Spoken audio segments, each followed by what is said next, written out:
तो हेलो बच्चों, पिछले क्लास में हमने एक क्वेश्चन लिया था। पिछले क्लास में हमने कंडक्टेंस समझा था और हमने समझा था molar conductance, equivalent conductance, conductivity, resistance, resistivity, इतने सारे टर्म्स हमने पिछले क्लास में समझ लिया था। आज हम लोग आगे बढ़ेंगे इस चैप्टर में और देखेंगे कौन-कौन से ऐसे फैक्टर्स और हैं, कौन-कौन से ऐसी चीजें हैं जो हमें पढ़नी है इस चैप्टर में, देखेंगे हम लोग धीरे-धीरे। जैसे पहले ये क्वेश्चन करते हैं, क्वेश्चन है हमारे पास जिसमें सी का वैल्यू 2 बार दिया और ये होमवर्क था लास्ट क्लास का। एक बार सी है 0.1 मोलर और एक बार है 0.01 मोलर।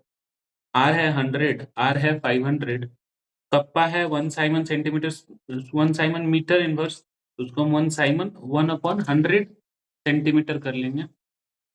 साइमन है ना, यहाँ पे होगा। कप्पा का वैल्यू हमें बताना है इसके लिए, लैम्डा एम का वैल्यू दोनों ही कंडीशंस में हमें बताना है। तो पहले वाले कंडीशन में तो बहुत ईजी था, लैम्डा एम इसको डैश कह देते हैं, ठीक है। तो lambda M is equals to क्या हो जाएगा, कप्पा इंटू 1000 अपॉन एम, ठीक है। कप्पा इंटू 1000 अपॉन एम, तो कप्पा का वैल्यू हमारे पास 1/100 यानी कि 10⁻⁻² साइमन सेंटीमीटर इनवर्स, ठीक है।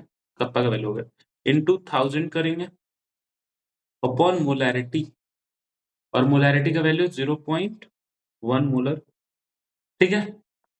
चलो तो करते हैं हम लोग इसको सॉल्व, तो हो जाएगा कितना, ये जीरो जाए, यहाँ पे डेसिमल जाएगा, जीरो आएगा, तो बचेगा 100 साइमन सेंटीमीटर इनवर्स और सेंटीमीटर क्यूब पर मोल हो जाएगा इसको, है ना।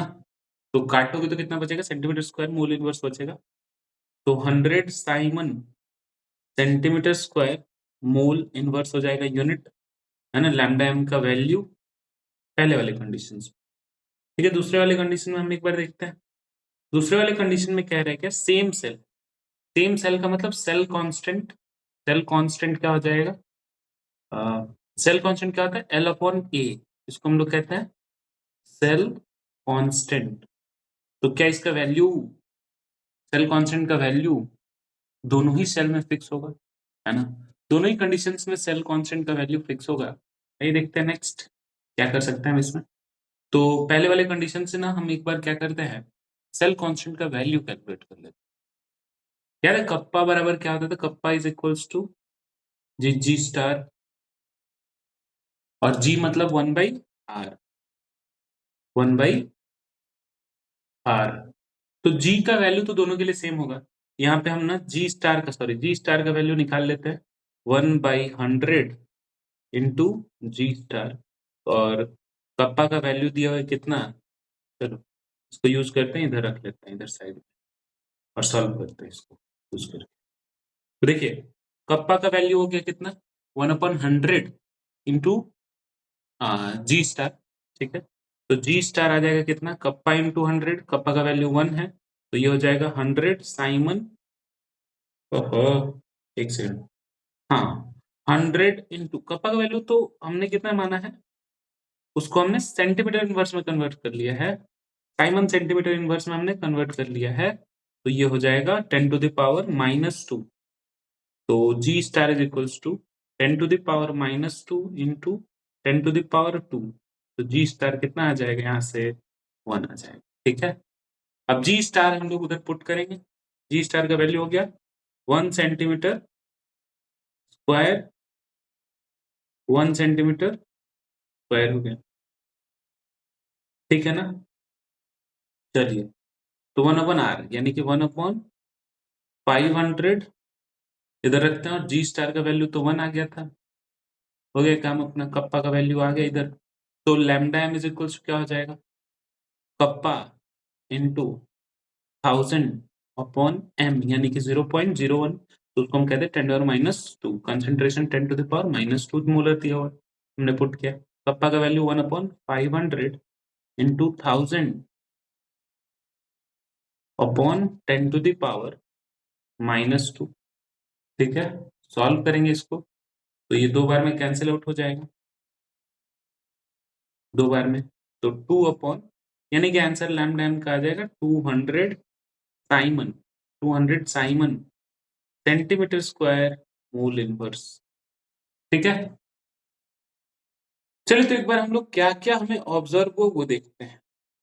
अगर हमने रेजिस्टेंस को बढ़ाया, देखो सॉरी, पहले कंसंट्रेशन देखो। क्या जब हम कंसंट्रेशन को इतना रख रहे थे तो लैम्डा एम का वैल्यू अलग अलग आ रहा था, रेजिस्टेंस अलग अलग आ रहा था, है ना? तो जब हमने सॉल्व किया दोनों ही सिचुएशंस में तो हमारे पास आंसर्स अलग अलग आए। ठीक है, ध्यान देना है यहाँ पे। क्लियर है ना ये बातें? तो बस कंसंट्रेशन चेंज करने से रेजिस्टेंस चेंज होता है और कप्पा भी चेंज होता है। ठीक है ना, यहाँ तक क्लियर है? जी सर। आगे बढ़ते हैं। तो अगला हमारे पास अगला वेरी नोट पॉइंट है, एक नोट पॉइंट है। नोट पॉइंट ये कहता है कि अगर हम कंसंट्रेशन को बढ़ाएंगे ना, अगर हम कंसंट्रेशन को बढ़ाएंगे सॉरी, डाइल्यूट करता है ना, पानी मिला है, जैसे हमने ऊपर वाले क्वेश्चन में किया है। डाइल्यूशन बढ़ाएंगे मतलब पानी मिला रहा है, तो क्या कंसंट्रेशन, सॉल्वेंट मिला रहा है तो कंसंट्रेशन तो घटेगा ना, और कंसंट्रेशन घटेगा तो आर क्या होगा, रेजिस्टेंस क्या होगा, बढ़ेगा। कंसंट्रेशन घटने से क्या होगा, रेजिस्टेंस बढ़ेगा। जी क्या होगा, घटेगा। कप्पा क्या होगा, घटेगा। लैम्डा एम क्या होगा, बढ़ेगा। ये कैसे हो रहा है? क्योंकि lambda M is equal to क्या है, कप्पा इंटू 1000 अपॉन एम। तो अगर तुम एम को कम कर रहे हो, कंसेंट्रेशन को कम कर रहे हो, तो लैम्डा एम तो बढ़ेगा ना। कंसेंट्रेशन घटाओगे तो लैम्डा एम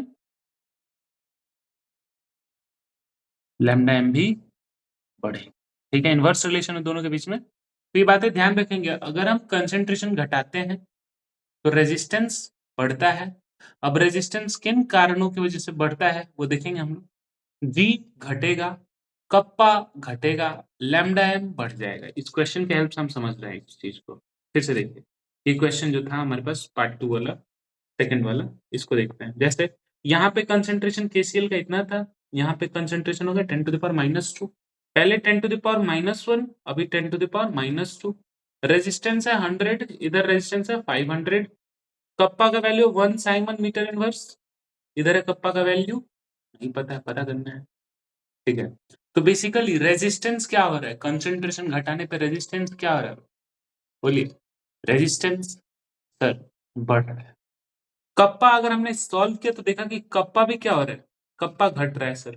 पहले था 1 siemens sorry 10 to the -2 siemens centimetre inverse, अभी कितना है 1/500। तो कप्पा तो घट गया ना, पहले 1/100 था, अभी 1/500 हो गया, तो कप्पा घट गया, है ना। और देखते हैं लैम्डा एम, जब हमने सॉल्व किया लैम्डा एम तो पहले 100 था, अभी लैम्डा एम कितना आया, 500 आया, सॉरी 200 आया, 200। ठीक है ना, कॉन्सेप्ट क्लियर है क्या? तो बस ये ध्यान रखना है कि इस क्वेश्चन के हेल्प से कि अगर हम डाइल्यूशन बढ़ाते हैं, डाइल्यूशन बढ़ाना मतलब पानी मिलाना सॉल्यूट में, और अगर पानी मिलाते हैं तो कंसंट्रेशन क्या होगा, घटेगा। रेजिस्टेंस क्या होगा, बढ़ जाएगा। और कंडक्टेंस घटेगा, कप्पा घटेगा। रेजिस्टेंस बढ़ रहा है तो कंडक्टेंस जाहिर सी बात है घटेगा, और कंडक्टिविटी भी क्या होगा, घटेगा, और लैम्डा एम बढ़ जाएगा। ठीक है, इसको समझते हैं हम। एक 2-3 साइंटिस्ट थे, डी बाय हकल और सागर, 3 साइंटिस्ट थे, उन्होंने रिलेशन बताया था। तो लिखेंगे हम टॉपिक रिलेशन या फिर वेरिएशन लिखते हैं ना, रिलेशन भी लिख सकते हैं, मोलर कंडक्टेंस एंड कंसंट्रेशन के बीच का रिलेशन, या फिर हम लिखते हैं variation variation of molar conductance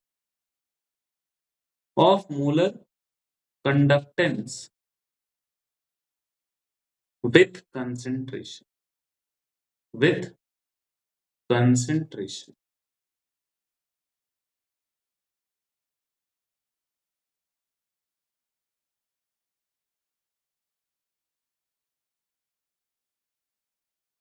ठीक है, चलिए देखते हैं।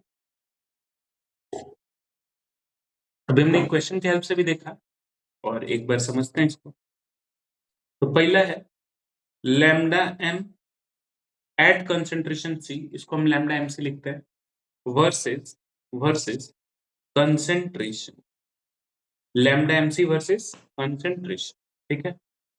देखते हैं। तो ये वाला पहले हम स्ट्रॉन्ग इलेक्ट्रोलाइट के लिए देखेंगे, फिर वीक इलेक्ट्रोलाइट के लिए भी देखेंगे।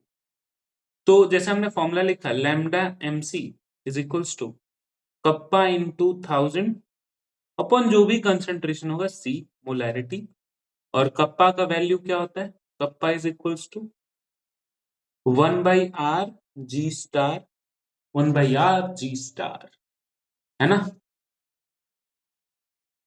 तो यहाँ पे हम r जो है ना, जैसे याद है तुम लोगों को हमने व्हीटस्टोन ब्रिज से कनेक्ट किया था ये वाला, यहाँ पे हम किसी भी वॉल्यूम को ले सकते हैं, किसी भी मतलब किसी भी चीज को ले सकते हैं ना, कोई भी लिक्विड ले सकते हैं ना, किसी भी कंसंट्रेशन का ले सकते हैं ना, 1 ml बस होना चाहिए। तो उसकी वजह से जो कंडक्टेंस होगा उसी को हम कंडक्टिविटी कहते हैं। तो यहाँ से इस इक्वेशन के हेल्प से हम क्या आर का वैल्यू पता कर सकते हैं। चलिए, तो हमारे पास इक्वेशन है ऐसे, कप्पा बराबर 1/r इंटू जी स्टार, और जी स्टार तो एक्सपेरिमेंटल है, तो आर की वैल्यू हम कंडक्टिविटी सेल से पता करेंगे। यहाँ पे लिख देता है आर की वैल्यू हम कैसे पता करेंगे, कंडक्टिविटी कंडक्टिविटी सेल से पता करेंगे, ठीक है। कंडक्टिविटी सेल से हमें आर की वैल्यू, चलिए देखते हैं। तो हमारे पास एक इक्वेशन भी है, इस इक्वेशन के बजाय हम लोग एक चीज देखते हैं, लैम्डा एमसी। जैसे मान लीजिए कि हमारे पास ग्राफ ऐसे है, लैम्डा एम और इसके बीच में बनाना है, तो कंसेंट्रेशन रूट सी के बीच में, लैम्डा एम एंड रूट सी, ठीक है। तो मान लीजिए कि आप कंसेंट्रेशन को क्या कर रहे हैं, घटा रहे हैं। कंसेंट्रेशन घटाएंगे तो ग्राफ पीछे की तरफ आएगा, ठीक है। तो हमने अभी देखा थोड़ी देर पहले, कंसेंट्रेशन कम करने पे मोलर कंडक्टेंस क्या होता है, मोलर कंडक्टेंस बढ़ता है सर, अभी अभी आपने बताया, ताजा ताजा बताया था सर आपने। तो कंडक्टेंस तो बढ़ेगा। हमने केसीएल लिया है, स्ट्रॉन्ग इलेक्ट्रोलाइट कौन सा लिया है, पहले हम लिख देते हैं यहाँ पे, for strong electrolyte, for strong electrolyte, ठीक है। जैसे जैसे हम कंसेंट्रेशन को कम करेंगे क्या लैम्डा एम बढ़ेगा, इस इक्वेशन से भी देख सकते हैं, कंसेंट्रेशन कर रहे हैं लैम्डा एम बढ़ रहा है। एक टाइम ऐसा आएगा कि कंसेंट्रेशन एकदम नेग्लिजिबल कर देंगे, ठीक है। तो एक ना, जब हम कर रहे थे ना ये एक्सपेरिमेंट, जब हम लैब में ये एक्सपेरिमेंट कर रहे थे, तो एक पॉइंट के बाद ये ग्राफ पीछे आना बंद हो गया, पीछे की तरफ शिफ्ट होना बंद हो गया। मतलब कितना भी हम पानी मिलाए जा रहे थे उतना कंडक्टेंस तो फिक्स हो गया, मतलब चेंज भी हो रहा था तो इतना कम चेंज हो रहा था कि उससे ज्यादा फर्क नहीं पड़ रहा था। तो हमने क्या किया, यहीं पे ग्राफ रुक गया, तो हमने इसको जिस एंगल पे जा रहा था उसी एंगल पे आगे बढ़ाया, जिसको हम कहते हैं एक्स्ट्रापोलेशन, है ना, जिसको हम कहते हैं एक्स्ट्रापोलेशन। एक बात बताओ, कंसेंट्रेशन घटते घटते यहाँ इस पॉइंट पे कितना कंसेंट्रेशन हो जाएगा, जीरो हो जाएगा क्या, जीरो हो जाएगा क्या। अब देखो, इस पॉइंट को हम लोग कहते हैं लैम्डा एम इंफिनिटी, क्या कह देते हैं, लैम्डा एम इंफिनिटी। इसको हम कह देते हैं लिमिटिंग मोलर कंडक्टेंस, क्या कह देते हैं, लिमिटिंग मोलर, मतलब इससे कम मोलर, सॉरी इससे ज्यादा मोलर कंडक्टेंस किसी का नहीं हो सकता, लिमिटिंग मोलर कंडक्टेंस कहते हैं, ठीक है। इस पॉइंट को हमने कहते हैं लिमिटिंग मोलर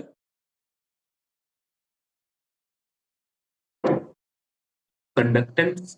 ये हमें कैसे पता चला, हम कंसंट्रेशन घटाते जा रहे थे, लैम्डा एम बढ़ते जा रहा था, बढ़ते जा रहा था, बढ़ते जा रहा था, हर पॉइंट पे देखो लैम्डा एम क्या हो रहा है, ऊपर की तरफ थोड़ा थोड़ा शिफ्ट हो रहा है। जैसे हम यहाँ पे इस पॉइंट पे देखें और इस पॉइंट पे देखें, क्या हो रहा है, लैम्डा एम बढ़ते जा रहे हैं, ठीक है, ऐसा हुआ है ना।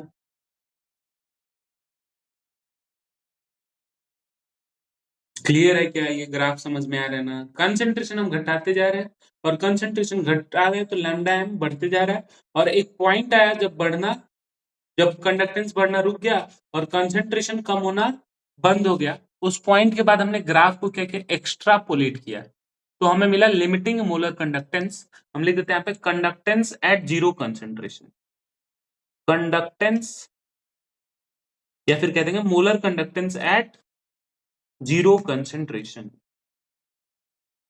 Molar conductance at zero concentration, zero molarity, zero molar पे, यानी कि हम उसको ऐसे भी कह सकते हैं कंसेंट, ये limiting, sorry, molar conductance eight infinite dilution. Molar conductance eight infinite dilution भी हम उसको कह सकते हैं। आगे बढ़ते हैं। 3 साइंटिस्ट थे, डीबाय, हकल और सागर, जिन्होंने इक्वेशन बनाई इस ग्राफ के लिए। डीबाय, हकल और सागर इक्वेशन। तो देखिए इस इक्वेशन को, इस इक्वेशन को फॉलो करता है ये graph. Lambda M is equals to lambda M at C concentration A minus A root C plus lambda M naught, या फिर lambda M infinite. Zero concentration को हम वैसे नॉट से रिप्रेजेंट कर दे रहे हैं। क्लियर है क्या? ये इक्वेशन है डी बाय हकल सागर।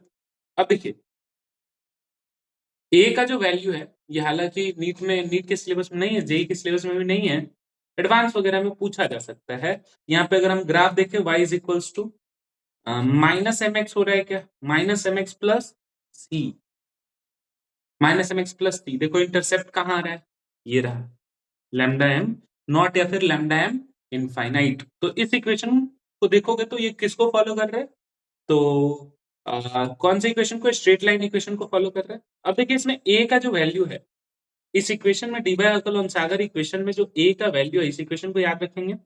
बाकी इसके लिए कुछ इंपॉर्टेंट नहीं, नीट में जेई के लिए देखते हैं। a जो है depends on the type of electrolyte. किन किन चीजों पर डिपेंड करता है, depend on type of electrolyte, viscosity और टेम्परेचर, विस्कोसिटी और टेम्परेचर। तो अगर चार्ज बढ़ेगा ना, टाइप ऑफ इलेक्ट्रोलाइट, चार्ज बढ़ाओगे, चार्ज ज्यादा, तो ए का वैल्यू ज्यादा। ठीक है, टाइप ऑफ इलेक्ट्रोलाइट मतलब चार्ज, अगर किसी इलेक्ट्रोलाइट के आयंस पे चार्ज ज्यादा होता है तो ए जो कांस्टेंट है इस इक्वेशन में उसका वैल्यू ज्यादा आएगा। फिर देखो विस्कोसिटी, अगर विस्कोसिटी बढ़ाओगे, विस्कोसिटी ज्यादा होगा तो ए कम होगा। ज्यादा विस्कस फोर्स के लिए, विस्कस सॉल्यूशन के लिए ए का वैल्यू कम होता है। ठीक है, तो अब अगर हम देखें टेम्परेचर से क्या रिलेशन है भाई, टेम्परेचर से, तो अगर टेम्परेचर बढ़ाओगे तो ए कम होगा, ए क्या हो जाएगा, कम हो जाएगा। ठीक है,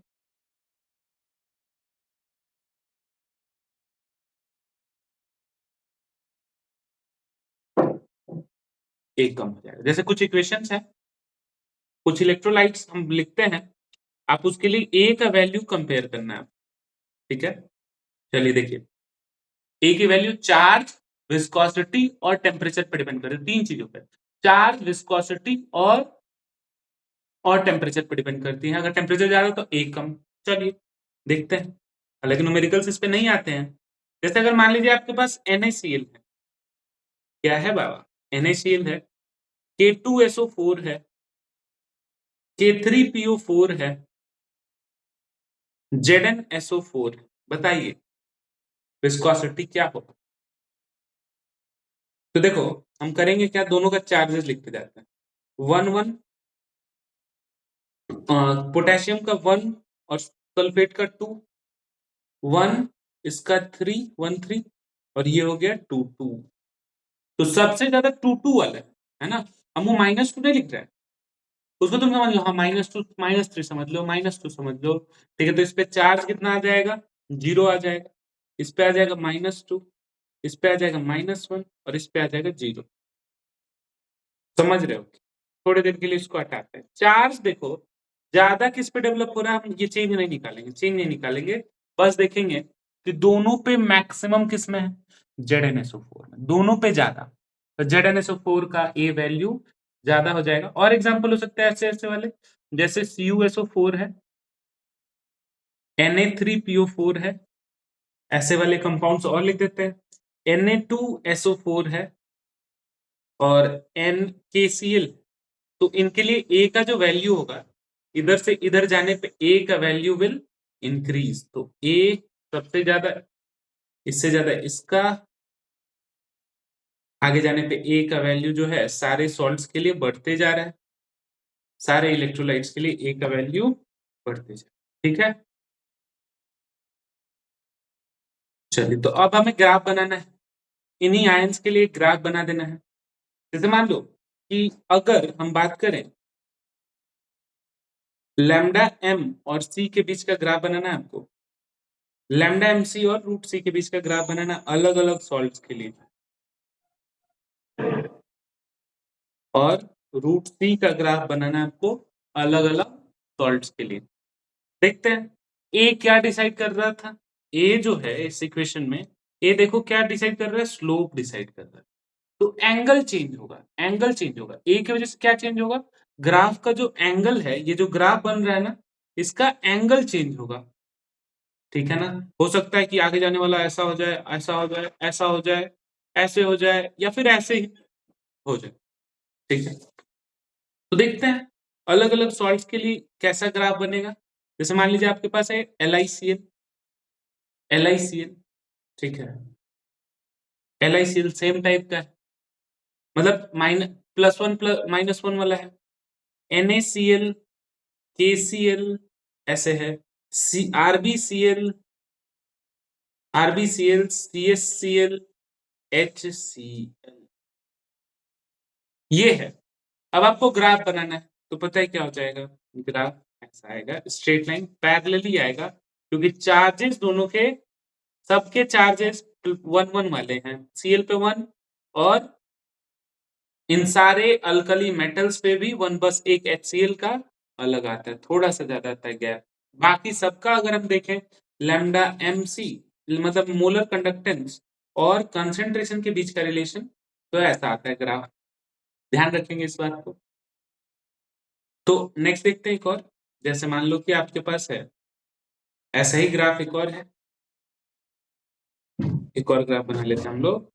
एक और ग्राफ है आपके पास सिमिलर, लेकिन वहां पे सॉल्ट अलग अलग है। देखिए K3PO4 है हमारे पास इस बार, K3PO4, K2SO4 और KCl, सबका लिखते हैं। इस पे है +1 -3 टाइप, +1 -2 टाइप, +1 -1 टाइप। तो देखो ए का वैल्यू किन चीजों पर डिपेंड करता है, चार्ज पर डिपेंड करता है। सबसे ज्यादा स्लोप किसके लिए आएगा, जहां पे ज्यादा चार्ज होगा, ए का वैल्यू सबसे ज्यादा उसी के लिए आएगा जहां पे ज्यादा चार्ज होगा। तो देखो इसको, इसमें क्या है, +1 है और -3, ज्यादा चार्ज है ना, सबसे ज्यादा इसी पे है ना, तो हम इसका स्लोप सबसे ज्यादा हो जाएगा K3PO4 का, ऐसे हो जाएगा, मतलब इस पे अचानक से सडन इंक्रीज होगा, किस चीज का, मोलर कंडक्टेंस का, ऐसे बनाए थे थोड़ा सा तो स्लोप लेने। K3PO4 है हमारे पास, ठीक है। आगे जाने पे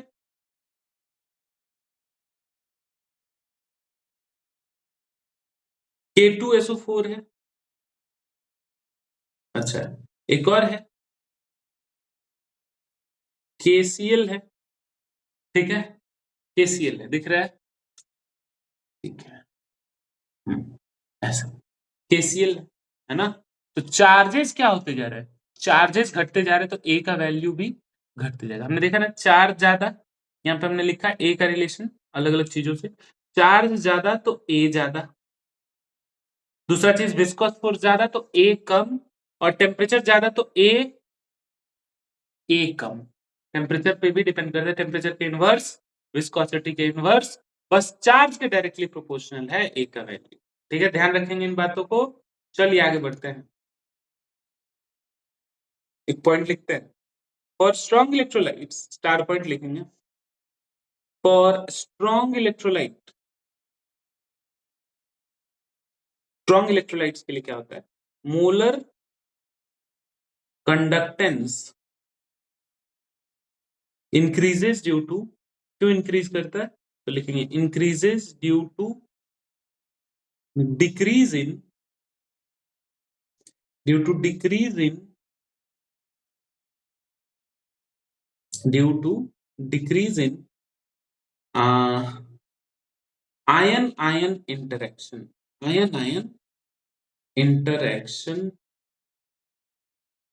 ठीक है, for weak electrolyte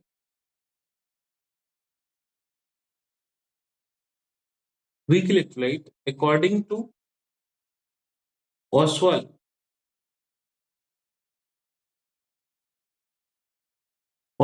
dilution law. According to Oswald's dilution law, बताओ alpha is inversely proportional to root C होता है ना ऑसवाल्ड डाइल्यूशन लॉ में। वीक इलेक्ट्रोलाइट्स के लिए अल्फा मतलब degree of dissociation is inversely proportional to concentration होता है। और जब भी इनवर्स रिलेशन आता है और पावर आता है तो वहां पर रेक्टेंगुलर हाइपरबोला ग्राफ बनता है। क्या रे बाबा, चलिए देखते हैं एक बार। नंबर ऑफ आयंस क्यों क्या होगा इसमें, इंक्रीज करेगा। नंबर ऑफ आयंस लिख देते हैं due to increase in number of ions, due to increase in number of ions.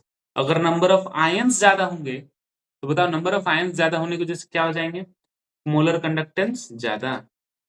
Therefore molar conductance increases. Therefore molar conductance, ध्यान रखना इस बात, ठीक है, ध्यान रखना इस बात को। ग्राफ बनाते हैं हम लोग वीक इलेक्ट्रोलाइट के लिए भी। तो वीक इलेक्ट्रोलाइट में तो भैया इनवर्स रिलेशन आता है। कैसे आता है देखिए, जैसे मान लीजिए एक वीक इलेक्ट्रोलाइट है CH3COOH, कैसे टूटता होगा, CH3COO minus plus H plus में टूटता होगा, ठीक है। मान लेते हैं इसका कंसेंट्रेशन C था, ये कुछ नहीं था कुछ नहीं था। थोड़ी देर के बाद T इक्वल टू 0 पे ऐसा था, T इक्वल टू T पे ये क्या हो गया, C माइनस सिल्फा, तो ये बना सिल्फा, ये बना सिल्फा। तो हम इसके लिए Ka लिखें इस एसिड के लिए, तो Ka is equal to acetic acid के लिए हम Ka लिख रहे हैं, K is equal to product side पे सिल्फा इनटू सिल्फा और रिएक्टेंट साइड पे C इनटू 1 माइनस अल्फा। अगर अल्फा का value is very very less than 1 तो क्या हो जाएगा, 1 minus alpha is equals to 1 हो जाएगा क्या। तो C से C को उड़ा देते हैं, ऊपर आ जाएगा C alpha square, C alpha square K is equal to C alpha square, तो अल्फा इज इक्वल टू क्या हो जाएगा, alpha is equal to Ka by C का रूट, K बाई C का रूट, ठीक है ना, K बाई C का रूट। क्लियर है क्या ये बात, जी क्लियर सर। है, ठीक है। तो इसी वजह से हम लिखते हैं कि degree of dissociation is inversely proportional to root C. और डिग्री ऑफ डिसोसिएशन अगर इनवर्सली प्रोपोर्शनल है रूट सी के मतलब कंसेंट्रेशन के, तो जब हम ग्राफ बनाएंगे तो कैसा बनेगा, रेक्टेंगुलर हाइपरबोला, क्योंकि पावर भी है और इनवर्स रिलेशन भी है, तो ग्राफ बनता है वीक इलेक्ट्रोलाइट के लिए कुछ ऐसा, ठीक है, ऐसे ग्राफ बन जाता है। और स्ट्रॉन्ग इलेक्ट्रोलाइट के लिए हमने अभी देखा ऐसा बन जाता है।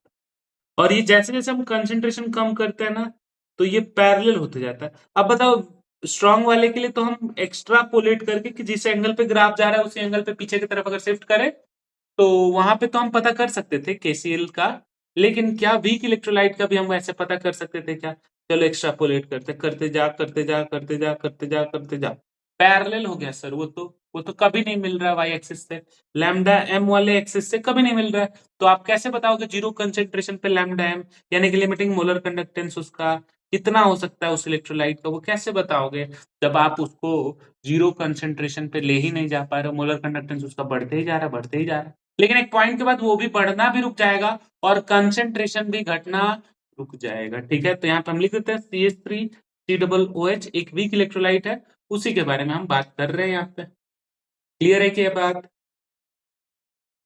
ठीक है ना।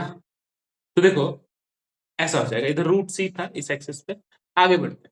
अगर हम सोचे, अगर हमसे पता है क्वेश्चन कैसे पूछा जाता है कि for same concentration change, sir same concentration change हम लोग कंसीडर कर लेते हैं। यहाँ पे हम मान लेते हैं कि इतना कंसंट्रेशन चेंज यहाँ से यहाँ तक के लिए हमने मान लिया। तो देखो मोलर कंडक्टेंस में कितना चेंज आ रहा है, मोलर कंडक्टेंस में कितना मामूली सा चेंज आ रहा है, कितना मामूली सा चेंज आ रहा है। लेकिन अगर हम देखें वीक इलेक्ट्रोलाइट में मोलर कंडक्टेंस का चेंज देखो कितना भारी चेंज आ रहा है, इतने का चेंज आ रहा है, और यहाँ पे कितना मामूली सा चेंज आ रहा है, ठीक है, बहुत कम चेंज आ रहा है। क्लियर है ना? चलिए, तो यही चीज समझाना था हमको कि मोलर कंडक्टेंस वीक इलेक्ट्रोलाइट में सेम डाइल्यूशन के लिए अगर हम देखें तो मोलर कंडक्टेंस ज्यादा बढ़ता है कि इसमें वीक इलेक्ट्रोलाइट में कम बढ़ता है स्ट्रॉन्ग इलेक्ट्रोलाइट। ठीक है, ये भी बात ध्यान रखनी। आते हैं कोलराउस लॉ पे।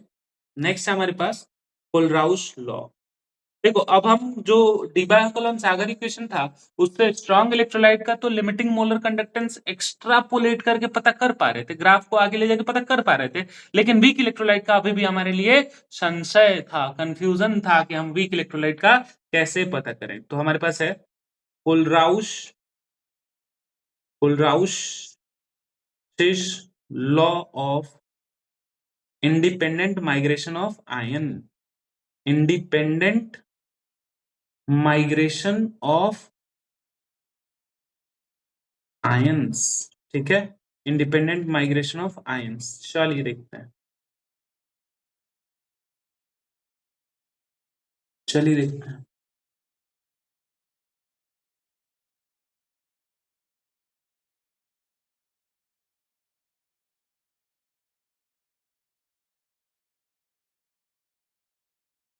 चलिए, तो कोलराउस लॉ क्या कहता है ना, लिमिटिंग मोलर कंडक्टिविटी हम किसी भी वीक इलेक्ट्रोलाइट का नॉर्मली पता तो नहीं कर सकते हैं, लेकिन क्या हम उस हर आयन का, हर इंडिपेंडेंट आयन का, देखो इंडिपेंडेंट माइग्रेशन ऑफ आयंस लिखा हुआ है, तो एक एक इंडिपेंडेंट आयन का अगर हम मोलर कंडक्टेंस पता कर ले इनफाइनाइट डाइल्यूशन पे और उन सबको ऐड कर दे, तो चलो लिखते हैं limiting molar conductivity of an electrolyte can be represented as sum of the individual contribution of the cation and anion, of the cation and anion। ठीक है, चलो देखते हैं।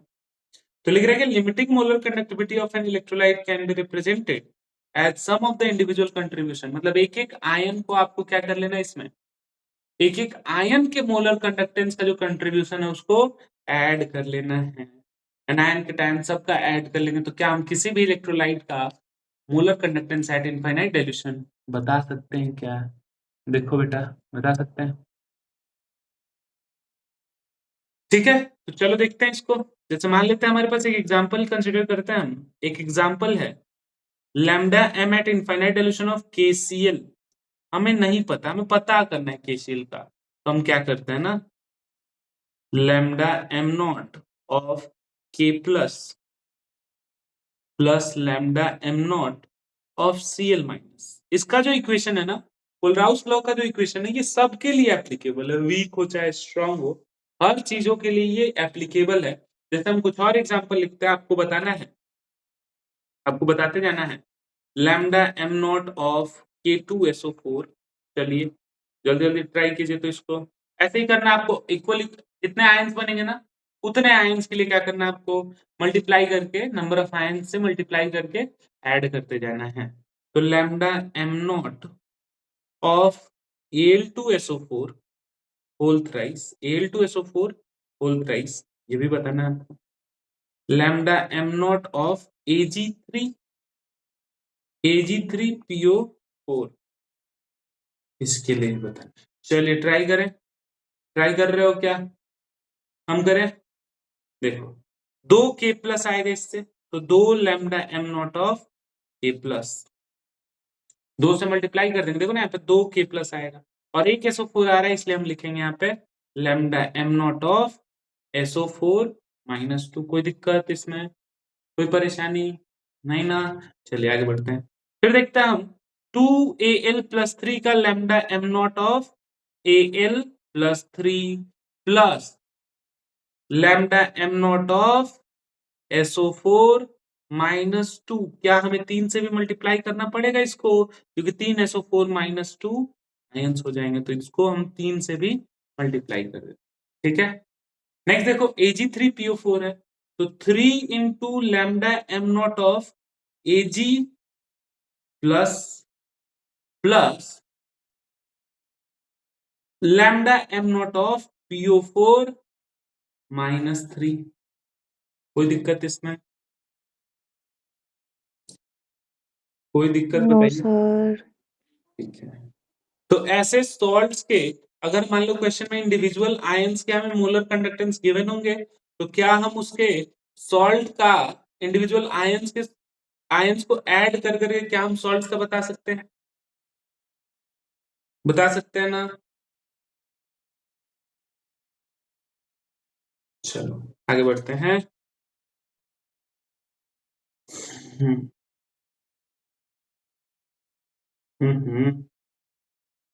छोड़ो, ऐसे बिना बॉक्स के ठीक है ना, आगे बढ़ते हैं। अब हमने एक इक्वेशन रिलेशन पढ़ा था, लैम्डा एम। चलो एक बार देखते हैं, लैम्डा एम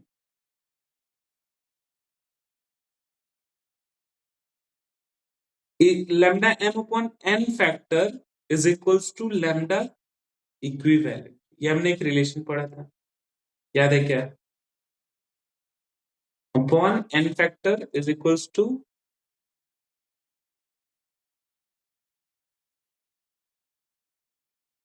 ठीक है ना, ऐसा हो जाएगा। तो lambda equivalent of KCl, lambda M naught, lambda equivalent naught लिख देते हैं ना, is equals to lambda naught EQ of K plus plus lambda EQ naught of Cl minus. मतलब हम इक्विवेलेंट निकाल रहे हैं, इक्विवेलेंट निकाल रहे हैं, देखते जाओ। और भी सॉल्ट्स है हमारे पास, इनका हमें कैलकुलेट करना है। जैसे मान लीजिए आपके पास है K2SO4, lambda EQ naught of K2SO4, इसमें तो आयंस जो थे उनमें चार्ज 1 1 ही था, उसको हम डायरेक्ट भी रख सकते हैं।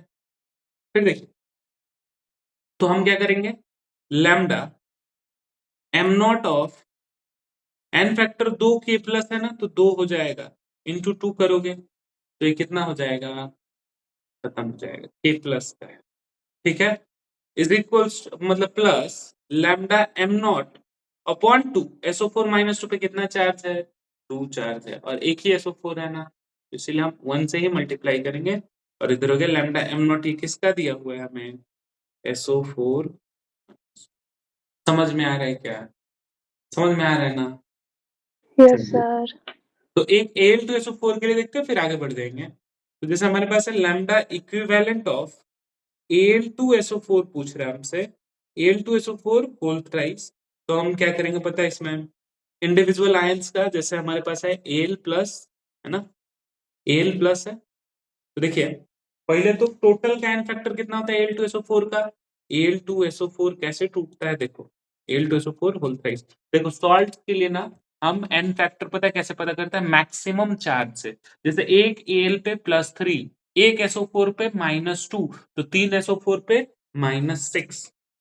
तो हम ऐसे भी लिख सकते हैं lambda M naught of Al2SO4 by 6 हो जाएगा एन फैक्टर, क्योंकि एक Al पे +3। देखो आयनिक कंपाउंड्स का एन फैक्टर हम कैसे पता करते हैं पता है, हम जितने आयंस प्रेजेंट होते हैं ना, जैसे मान लो जितने प्लस चार्ज है, तो एक Al पे +3, दो पे कितने +6, तो इसलिए एन फैक्टर हमने 6 ले लिया। SO4 की बात करें, Al2SO4 होल थ्राइस है ना, तो एक SO4 पे -2, 3 SO4 पे -6, तो एन फैक्टर हम 6 ले लेंगे वहां पे। तो ये हुआ lambda M naught upon 6 Al2SO4 is equal to lambda equivalent of Al2SO4। इधर आगे देखते हैं, twice of lambda M naught of Al plus 3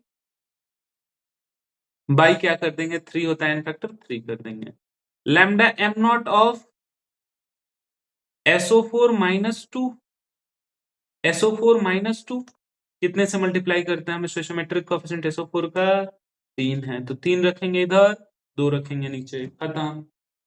देख रहे हो क्या? तो ऐसा करके हम सॉल्व भी कर सकते हैं, और जब तुम इन दोनों को ऐड भी करोगे ना, तो डिनोमिनेटर देखोगे 6 आएगा। ठीक है, दोनों को लिखोगे तो 6 आएगा और लैम्डा एम नॉट मिल जाएगा। ठीक है, तो टोटल लैम्डा एम नॉट निकाल करके भी 6 से डिवाइड कर सकते हैं, या फिर इंडिविजुअली आप 6 से डिवाइड कर 3 से डिवाइड और 2 से डिवाइड भी कर सकते हैं। ये भी तरीका है। ठीक है, देखो क्लियर है? एक और एग्जांपल करें। एक बार। एक और एग्जांपल, जैसे हमारे पास है K2SO4 वाला हो गया, KCl का हो गया, और ये Ag वाले का लिखते हैं। लैम्डा EQ ऑफ Ag3PO4 लिखना है। ठीक है, Ag3PO4 तो हम कैसे लिखेंगे? Lambda am not. चलो हम बात करते हैं मैक्सिमम चार्ज कितना है। PO4 पे -3 होता है, Ag पे +1 होता है। 3 Ag है तो टोटल एन फैक्टर कितना हो गया? 3 हो गया। Total N factor total plus charge या टोटल माइनस चार्ज के बराबर। तो टोटल प्लस चार्ज कितना है इस पे? +3 है। या फिर टोटल माइनस चार्ज कितना है? PO4 -3 होता है ना, फॉस्फेट आयन। तो हम उसको Ag3PO4 का लैम्डा एम नॉट Ag3PO4 का 0 कंसंट्रेशन पे जो भी मोलर कंडक्टेंस होगा उसको किससे डिवाइड कर देंगे? 3 से। तो हमें इक्विवेलेंट पता चल जाएगा। Molar by N factor equals to equivalent होता है ना, बस वही रिलेशन है। अब हम इसको आगे करते हैं। एक में से कितने Ag निकल रहे हैं? 3। एन फैक्टर कितना है? 1। तो लिखेंगे lambda M naught of Ag plus by कितना? 1 एन फैक्टर है। +1 चार्ज है ना एक Ag पे, तो 3 पे कितना हो जाएगा? +3। 3 है, 3 से डिवाइड कर दे प्लस।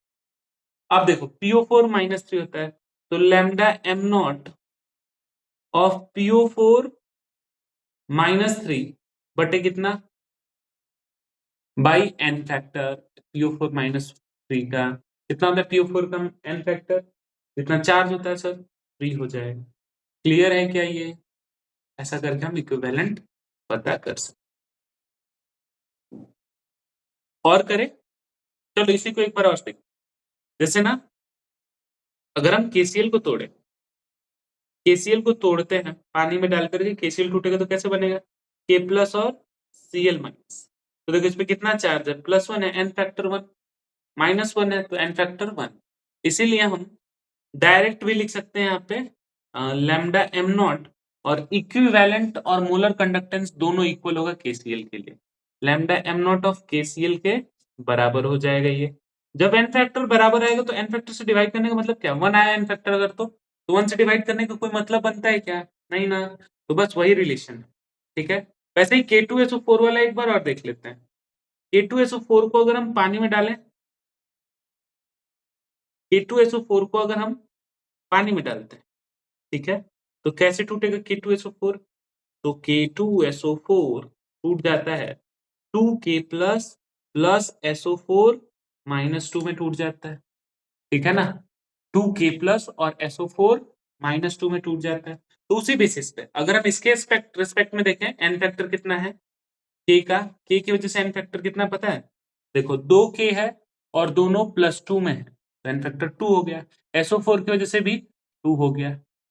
ठीक है, अगर तुम्हारे पास मान लो कि मोलर कंडक्टेंस ऑफ K2SO4 दिया हुआ है, मोलर कंडक्टेंस ऑफ K2SO4 दिया हुआ है, तो इसको बस तुम 2 से डिवाइड कर देना, क्योंकि एन फैक्टर इसका कितना है? सॉल्ट का।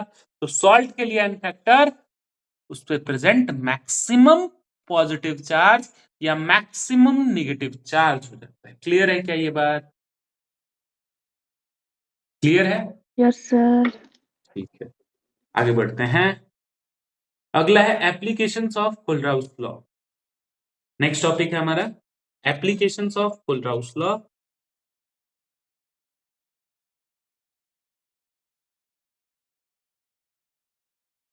कोलराउस लॉ,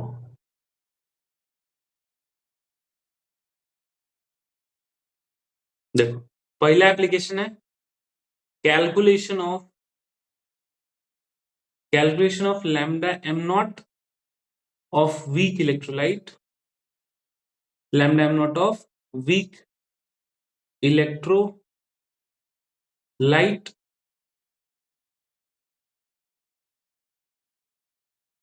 ठीक है, calculation of lambda M naught of week electrolyte. ठीक है, अब देखते हैं लैम्डा एम नॉट हम कैसे कैलकुलेट करते हैं वीक इलेक्ट्रोलाइट का। तो पहला है lambda M naught of CH3 COO H हमें पता करना है। हम तो वो ग्राफ से पता कर नहीं सकते एक्सट्रापोलेट करके, वो तो पैरेलल हो जा रहा था वाई एक्सिस के वीक इलेक्ट्रोलाइट का। तो हम क्या करेंगे, lambda M naught of CH3 COO minus plus lambda M naught of H plus add कर देंगे तो क्या मिल जाएगा,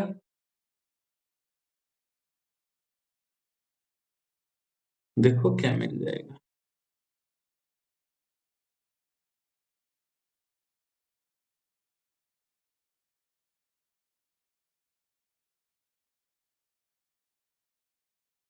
ये मिल जाएगा। ठीक है, ऐड करेंगे तो हमें molar conductance of CH3 COO H मिल जाएगा। ठीक है, अच्छा देखो हम कैसे कैसे कर सकते हैं। मान लो कि तुम्हारे पास कुछ स्ट्रॉन्ग इलेक्ट्रोलाइट है जिनका तुमने ग्राफ से कैलकुलेट कर लिया।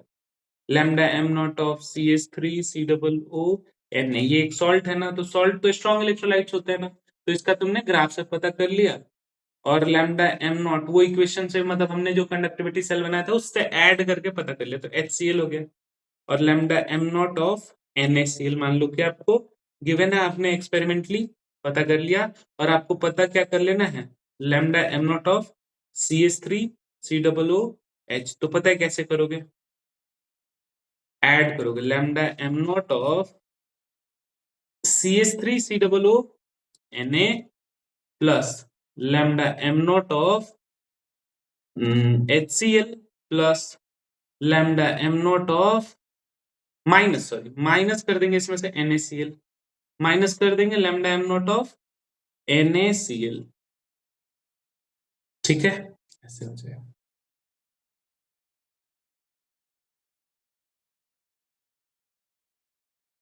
ठीक है ना,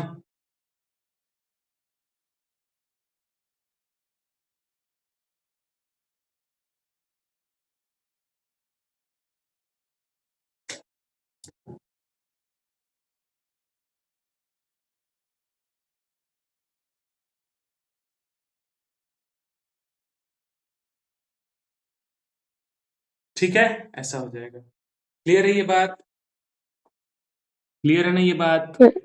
यस सर। तो ऐसे करके हम पता कर सकते हैं किसी का भी मोलर कंडक्टेंस। ठीक है, आगे बढ़ते हैं, कुछ क्वेश्चंस करते हैं। जैसे मान लीजिए आपके पास एक क्वेश्चन है, किसी पे बेस्ड क्वेश्चन एक करते हैं। क्वेश्चन है कि lambda M naught of AgCl आपको गिवन है। ठीक है, क्वेश्चन मार्क है। और lambda EQ naught of AgNO3 X दिया हुआ है। Lambda EQ naught of CaCl2 Y दिया हुआ है। Lambda EQ naught of CaNO3 whole twice Z दिया। ठीक है, Z दिया हुआ है। क्लियर है, चलिए। तो siemens metre square mole inverse, siemens centimetre square equivalent inverse. ठीक है, और बाकी सबका यूनिट सेम है, बस यहाँ पे यूनिट अलग किसका है, ये अपना सिल्वर का AgCl का molar conductance, limiting molar conductance का यूनिट अलग है। ध्यान देंगे यूनिट्स पे, यूनिट्स जहां पे अलग है ना उधर आपको फोकस करना है। ठीक है, ये तो सिमिलर है बाकी के तीन, लेकिन एक का अलग है। तो हम उसके मोलर कंडक्टेंस को कैलकुलेट करेंगे मीटर स्क्वायर AgCl के। ठीक है, हमसे पूछ रहा है AgCl का, तो हमें इन तीन चीजों को यूज करके, इन तीन चीजों को यूज करके AgCl का बता देना है। चलिए देखते हैं।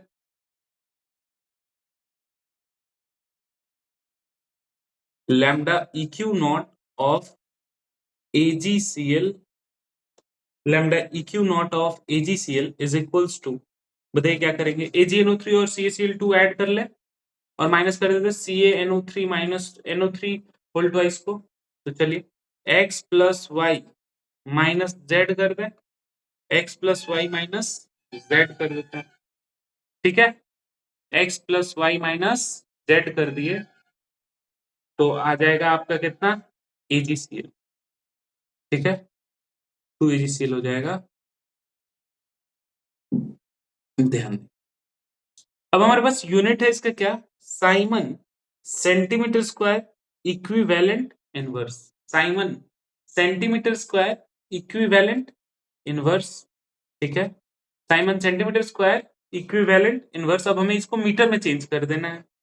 1 सेंटीमीटर स्क्वायर में कितना metre, 10 to the power -4 metre square, ठीक है, तो इसको हम 10 टू द पावर -4 से मल्टीप्लाई कर देंगे। देखो तो x plus y minus z करने पे आ जाएगा क्या, इसको माइनस कर रहे हैं हम, इन दोनों को ऐड कर रहे हैं x प्लस वाई को, ठीक है, x प्लस वाई को हमने ऐड किया। देखो इक्विवेलेंट दिया हुआ है, इक्विवेलेंट दिया हुआ है, इसीलिए हम 2 से डिवाइड नहीं कर रहे हैं। अगर मोलर दिया होता तो 2 से डिवाइड करके हमें लिखना पड़ता है, ठीक है। इक्विवेलेंट दिया हुआ है इसलिए हम किसी नंबर से डिवाइड नहीं करेंगे। अब ये साइमन सेंटीमीटर स्क्वायर में है, इसे मीटर में कन्वर्ट करना है, तो x plus y minus z siemens equivalent inverse into 10 to the power -4 metre square हो जाए। 1 सेंटीमीटर स्क्वायर को मीटर स्क्वायर में कन्वर्ट करने के लिए हमने 10 और -4 से मल्टीप्लाई कर दिया, ये आंसर हो जाएगा। और लैम्डा m अगर आप चाहते हैं, लैम्डा m चाहते हैं तो अपॉन n फैक्टर कर दीजिए, मतलब lambda m upon n factor is equal to lambda equivalent, यानी कि lambda equivalent, lambda m is equal to lambda equivalent into n factor, n factor कितना है, 1 ही है, तो lambda m is equal to lambda m naught is equal to हो जाएगा कितना, x प्लस वाई, क्योंकि n फैक्टर 1 होता है ना AgCl का, x plus y minus z into 10 to the power -4 siemens metre square mole inverse होना चाहिए ना, मोल इनवर्स, ठीक है, ऐसा हो जाए। क्लियर है, ध्यान रखेंगे इस बार। चलिए और क्वेश्चंस इसके दिए हुए हैं, हम DPP भेज देंगे, उसमें ट्राई करना। केस 2 देखो, केस 2 मतलब second application, sorry second application है calculation of alpha, calculation of alpha for weak electrolyte, weak electrolyte, ठीक है, वीक इलेक्ट्रोलाइट के लिए हम अल्फा कैलकुलेट करेंगे, ठीक है। तो जैसे सॉल्ट जो है वो AB टाइप का है, जैसे मान लेते हैं हम सॉल्ट जो है वो AB टाइप का है, तो यहाँ पे AB टूट रहा है कैसे, A प्लस और B माइनस में टूट रहा है,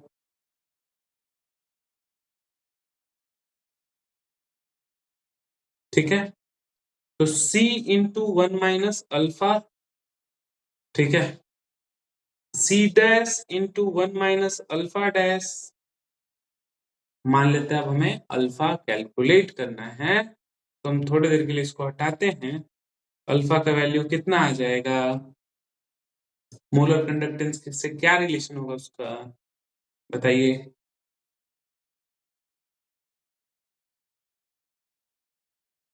क्या जो C है, lambda m is inversely proportional to root C, मतलब inversely proportional to C concentration, है ना, इनवर्सली प्रोपोर्शनल टू कंसेंट्रेशन। एक और तरीका हम इसको ऐसे भी समझ सकते हैं, ये तरीका से नहीं तो दूसरा तरीका भी है हमारे पास, तो कैसे कर सकते हैं इसको, तो मान लेते हैं कि lambda C into 1 minus alpha is equals to जो भी है उसका कंसेंट्रेशन। अब इसका मान लेते हैं C dash 1 minus alpha dash, या तो एक बात बताओ कि C और अल्फा में क्या रिलेशन होता है, इनवर्स का रिलेशन होता है ना, lambda m is inversely proportional to C, तो इसका मतलब, और it is directly proportional to क्या, इनवर्सली प्रोपोर्शनल टू क्या, alpha degree of dissociation, C is inversely proportional to degree of dissociation ना, इसका मतलब lambda m is directly proportional to alpha degree of dissociation. हम अल्फा ना लिख करके यहाँ पे DOD लिख देते हैं, डिग्री ऑफ डिसोसिएशन, यहाँ पे भी लिख देते हैं DOD, डिग्री ऑफ डिसोसिएशन। तो ये हो जाएगा देखो क्या, C इंटू 1 माइनस अल्फा, तो यहाँ पे lambda MC is directly proportional to alpha और lambda MC dash is directly proportional to alpha dash हो जाएगा क्या C dash कंसेंट्रेशन पे। तो मान लेते हैं कि यहाँ पे lambda MC upon lambda MC dash is equals to alpha upon alpha dash। हम ऐसा मान लेते हैं कि कंसेंट्रेशन हो गया 0, कंसेंट्रेशन हो गया 0, तो lambda MC is equals to alpha upon lambda m at 0 concentration upon हो गया 1, क्योंकि इनफाइनाइट डाइल्यूशन पे डिग्री ऑफ डिसोसिएशन 100% हो जाता है वीक इलेक्ट्रोलाइट के लिए, इसीलिए हमने अल्फा ले लिया 1। तो अल्फा इज क्या आ गया, lambda mc upon lambda m naught. ध्यान रहेगा क्या, alpha is equal to lambda mc upon lambda m naught as at infinite dilution. यहाँ पे हम लिख देते क्यों ऐसा हुआ, एट इनफाइनाइट डाइल्यूशन मतलब concentration tends to 0, tends to 0 मतलब concentration tends to 0, degree of dissociation is 1 या फिर degree of dissociation is 100%, is 100%, ठीक है। और alpha is equals to, clear है ये बात, क्लियर है क्या ये बात? चलिए आगे Yes, sir. के और केबी भी हम कैलकुलेट कर सकते हैं। तो दो एप्लीकेशंस हुए और दो एप्लीकेशंस और है, एक एसपी का है और एक के और केबी का है, कर लेते हैं उसको भी, फिर हम लोग 2-3 क्वेश्चन कर लेंगे इस टॉपिक से रिलेटेड। चलिए देखते हैं कैलकुलेशन ऑफ के ए एंड के बी। तीसरा एप्लीकेशन है कैलकुलेशन ऑफ के ए के बी। के ए मतलब डिसोसिएशन कांस्टेंट ऑफ एसिड, के बी मतलब dissociation constant of base for weak acid, weak acid या फिर बेस के लिए, वीक एसिड या फिर बेस के लिए क्या करना है आपको, दिमाग लगाना, ठीक है। के और के बी कैलकुलेट करने के लिए चलिए के बी और के का हम लोग नॉर्मली क्या फॉर्मूला होता है वो देख लेते हैं।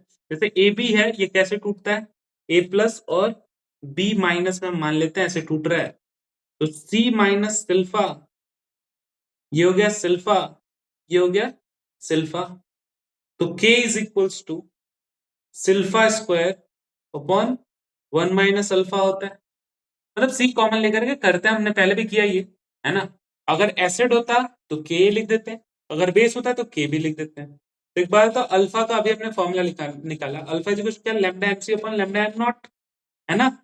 तो उसी को पुट कर देते हैं, तो C into lambda M C upon lambda M naught का power 2 upon 1 minus lambda M C upon lambda M naught. Basically आप ना अल्फा इस फॉर्मूले से निकाल लेना और इसमें पुट कर देना, तो वीक एसिड और स्ट्रॉन्ग, वीक एसिड और वीक बेसिस के लिए आप के ए और के बी कैलकुलेट कर पाएंगे, ठीक है।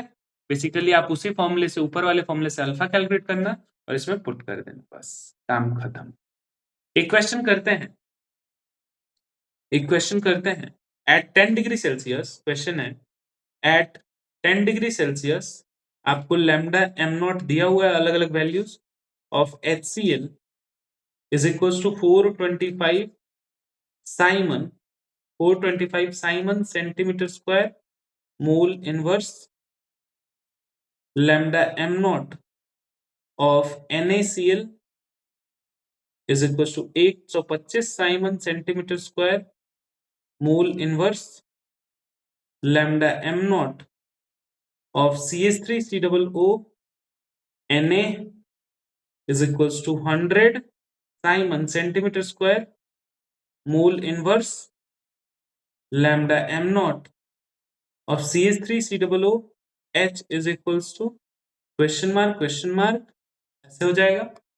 if for 0.1 molar if for 0.1 molar CH3COOH if for 0.1 molar CH3COOH lambda m at 0.1 molar is equals to 20 Simon centimeter square mole inverse, then calculate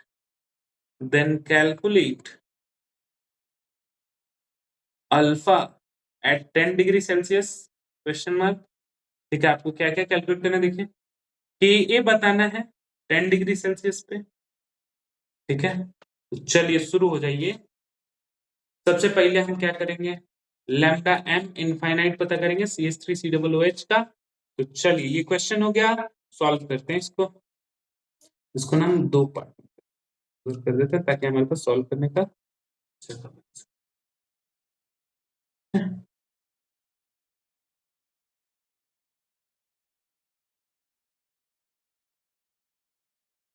ऐसे कर देते हैं,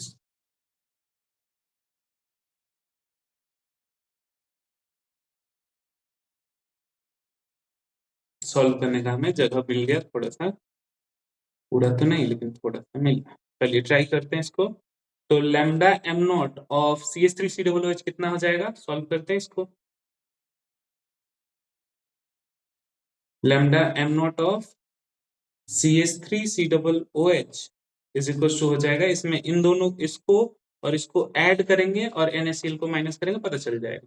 तो डायरेक्ट हम वैल्यूज पुट करें क्या, ये बार बार लिखने का कोई मतलब नहीं है। तो लिखते हैं 425 प्लस 100, 425 प्लस 100 माइनस NaCl का 125, तो कितना हो जाएगा 400 siemens centimetre square mole inverse. आगे आपका lambda m at infinite dilution, lambda m at 0.1 molar 0.1 molar दिया हुआ है, तो हम क्या कर लेते हैं, अल्फा कैलकुलेट कर लेते हैं। अल्फा इज इक्वल हो जाएगा लैम्डा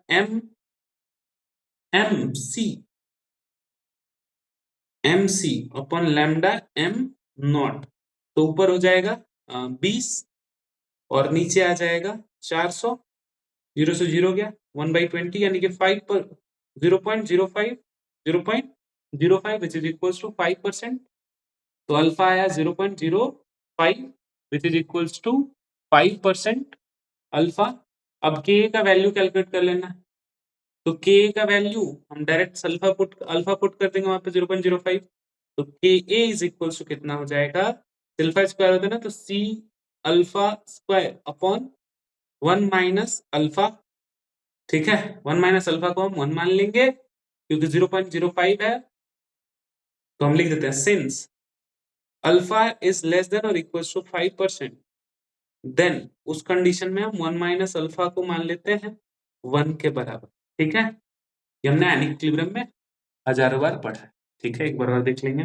जब अल्फा का वैल्यू 5% से कम है ना, ये इक्वल टू, तो हम 1 माइनस अल्फा को 1 मान लेते हैं। तो ये फॉर्मूला बन गया के इज इक्वल्स टू सी यानी कि 0.1 इंटू अल्फा यानी 0.05 का स्क्वायर। तो इसको सॉल्व करोगे तो आएगा 2.5 इंटू 10 टू द पावर -4। ठीक है, 2.5 इंटू 10 टू द पावर -4। सब कुछ सॉल्व हो चुका है इस क्वेश्चन का। बहुत इजी क्वेश्चन था, अच्छा क्वेश्चन था। ऐसे ही क्वेश्चंस आते हैं, कुछ क्वेश्चंस और आपको डीपीपी में मिल जाएंगे। आज बस इतना ही रहने देते हैं, फिर हम लोग अगली क्लास में आगे के टॉपिक्स को डिस्कस करेंगे। बस एक बचा है केएसपी का कैलकुलेशन, केएसपी का कैलकुलेशन देख लेंगे, ये टॉपिक खत्म हो जाएगा कोलराउस लॉ, फिर हम लोग आ जाएंगे गैल्वेनिक शेल पे। ठीक है, आज रहने देते हैं, थैंक यू वेरी मच।